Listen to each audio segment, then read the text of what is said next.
लेकिन आज क्या कितना माहौल बिगड़ गया है कि अब गांव में होली तो रखते हैं और ऐसी सड़ी सड़ाई चीज़ें, चाहे तुरिया हो, चाहे मतलब लकड़ी, चाहे घुनी हो, चाहे टकी हो, कोई सी भी हो, और उठा करके वो 15 दिन से इकट्ठी कर लेते हैं। और इतना मतलब बिल्कुल माहौल ही बदल दिया है कि हमारी जो कुंवारी कन्या जो हैं वो फूल मतलब से उसे जो है मतलब उसमें चढ़ाती हैं और आटा ले जाती हैं और आटा भी उसमें छोड़ती हैं। तो इससे बहुत बुरा प्रभाव पड़ता है। जब जहाँ आटा पड़ेगा तो वहाँ चींटियाँ मतलब अपना भोजन लेने के लिए आएंगी, है नहीं। अच्छा, और वो 15 दिन से वो फूल जो पड़ेंगे वो भी सड़ेंगे, तो सड़ने पर सड़ने वाले कीटाणु भी तैयार हो जाएंगे। तो कहने का भाव ये है कि इतना मतलब ये पवित्र पर्व था, इस पवित्र पर्व को इतना मतलब गंदा कर रखा है कि कल्पना ही नहीं की जा सकती है। और देखो, हर यज्ञ में बिना नहाए कोई आहुति नहीं छोड़ता है। हमारे यहाँ देखो, जब कोई कार्यक्रम होता है तो सब लोग नहा धो करके साफ सुथरे होकर, अगर कोई बच्चा जूठा आ गया तब भी हटो, दूर हटो, उसको भी दूर कर देते थे। कहने का मतलब है एक पवित्र पर्व इतना है कि मतलब जहाँ यज्ञ हुआ करता है तहाँ मतलब बिना नहाए कोई नहीं आहुतियाँ छोड़ता है। लेकिन आज हमारे यहाँ की परंपरा ये है, उन्हें मतलब जैसे कल मनाया जाएगा, देखना आप सब लोग कि बिना नहाए अंधे पुते और मतलब आखत छोड़ेंगे जा कर के। उनसे कोई कह ले कि नहा लो, अरे अभी नहीं, अभी आखत डालने।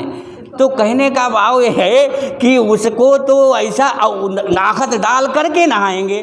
जैसे हम लोग मतलब किसी की मतलब अंत्येष्टि हो जाया करती है तो उसको सबको शमशान घाट ले जाते हैं और बाद में वही मतलब जो चिता तैयार की जाती है, वो भी एक हवन होता है, यज्ञ होता है, यज्ञ वेदी तैयार की जाती है।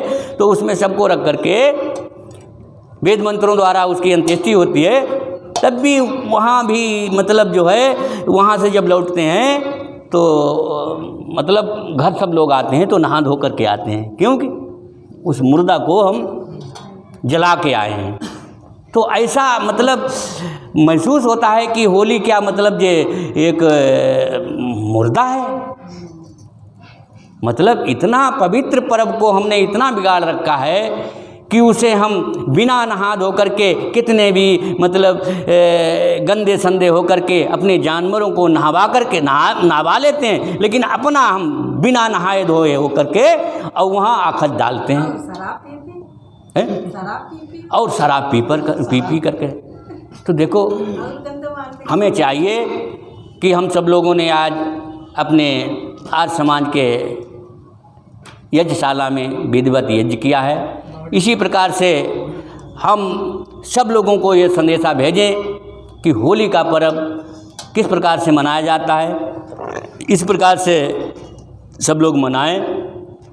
और हम तो अक्सर जो है, हालांकि हमारी आवाज़ गांव तक जाती है, तो जैसे हम लोगों ने तो आखत डाल ही लिए हैं, है नहीं, और कल भी डालेंगे तो नहा करके जाते हैं।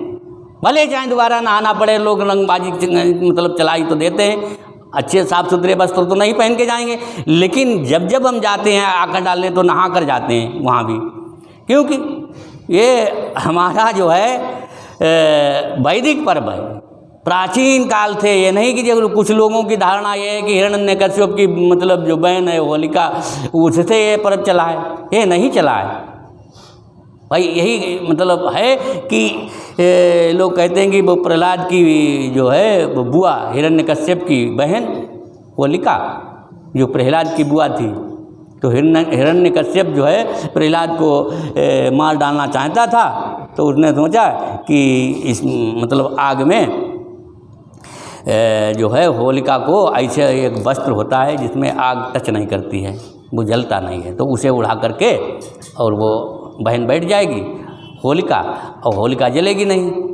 और ये प्रहलाद जल जाएगा। है ना। तो पहली एक तो बात ये है कि देखो ऐसी ऐसी धारणाएं लोगों ने निकाल रखी हैं। हम तो ये देखते हैं कि कितना भी खराब बच्चा हो, लड़का हो, लेकिन माँ बाप को बहुत ही प्यारा होता है। किसी की तरक्की देखना आदमी अपने दोस्त की तरक्की देखना नहीं पसंद करता है, अपने घनिष्ठ साले या बहनोई या जीजा फूफा किसी की तरक्की इतना देखना नहीं पसंद करता है कि जो अपने से ऊंची कोई तरक्की कर जाए। लेकिन औलाद एक ऐसी है, पुत्र एक ऐसा होता है कि जो सोचता है कि हम अगर मतलब इंच पर हैं तो वो 10 इंच ऊंचाई पर तरक्की कर जाए। तो ऐसा कोई व्यक्ति होगा निर्दयी जो जीवित अपने पुत्र को जला दे? संभव नहीं हो सकता है। खैर कोई बात नहीं, लेकिन हम लोगों को ये चाहिए कि हम लोग जो हैं वैदिक पर्व के आधार पर, जिस प्रकार से हमारी जो नवषष्ठी पर्व है, इस प्रकार से हम लोग ये मनाया करें और इसी प्रकार से अपने मिलने जुलने वाले मित्रों को व्हाट्सएप पर, फेसबुक पर संदेशा भेजें, ताकि जो है सब प्राचीन काल से जैसे हमारे पर्व चले आ रहे हैं उसको हम सब लोग जो हैं अच्छे ढंग से मनाएं। हालांकि बहुत से लोग ये कहा करते हैं कि अरे ये जो है प्राचीन काल में क्या है, मतलब आजकल नया ज़माना आया है। आजकल तो नया ज़माना इतना आ गया है कि हिंदी से कतई लगाव ही नहीं रहा है। हालांकि देखो, अच्छा पिछले वर्ष होली कब हो, किस तारीख को थी? 29 को थी। अब की आज कितनी है? 18 है, बदल गई है नहीं। एक बार हम कैलेंडर वो कार्ड छपाने गए भोला प्रिंटर के यहाँ, तो वो लड़की इंटर पास, और उससे हमने कहा हमारे मोबाइल के नंबर जो है हिंदी अंकों में डाल दो। अब वो 10 मिनट कुछ करती रही, लेकिन वो हिंदी अंक ही नहीं जान पाए हैं। तो अब वो कहे अरे अंकल जी इससे फ़र्क क्या पड़ता है? हमने कहा फ़र्क तो बहुत कुछ पड़ता है। कहीं क्या फ़र्क पड़ता है? आजकल सब लोग जो हैं सब रोमन में ऐसे अंग्रेजी वाले अंक डालते हैं। तब आपके यहाँ कोई पुरोहित कोई संस्कार करने आए तो वो अंग्रेजी की तारीफ बोलता है, या मतलब जो संकल्प करता है तो कौन सी तारीखें मतलब बोलता है? तो उससे क्या फ़र्क पड़ता है? हमने फिर आपने कहा फिर क्या फ़र्क पड़ता है? तो इसके बाद तब तक उसके पापा आ गए कि क्या बात है। हमने इनसे कहा कि हमारे जो मोबाइल नंबर जो हैं हिंदी अंकों में लिखो, जो हिंदी अक्षर हैं जैसे 1 2 3 ऐसे वाले हैं वो वाले लिखो। तो ये काफ़ी देर से प्रयास कर रही हैं, लिख नहीं पा रहे हैं। कह अरे नहीं आजकल मतलब ये लोग नहीं, हम लिखेंगे हटो। तो बात यह है कि देखो हमने उसे पहले इतनी देर में हमने उसे ये भी बताया कि देखो उसकी वैल्यू नहीं समझ रहे सब लोग। हिंदी बिल्कुल लोप होती जा रही है। देखो हमारी प्राचीन जो पद्धति है वो देवनागरी लिपि है। यहाँ देवताओं की भाषा है नहीं। हमारे मतलब वेद शास्त्रों में अंक होंगे तो कैसे होंगे? यही होंगे देवनागरी लिपि वाले जो है हिंदी अंकों में। अच्छा हमने कहा और पहली बात तो ये देखो कि हमारे महापुरुष हैं उनकी भी जन्म तिथियां जो हैं वो भी हिंदी में हैं।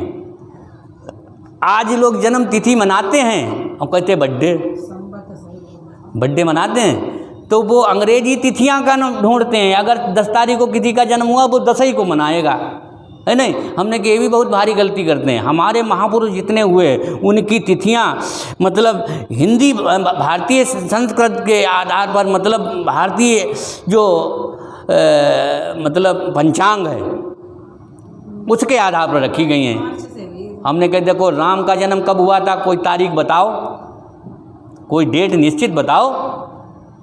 कहीं नहीं। हमने कहा देखो हमारी हिंदी भाषा में देखो रामनवमी, चैत्र की रामनवमी को निश्चित है?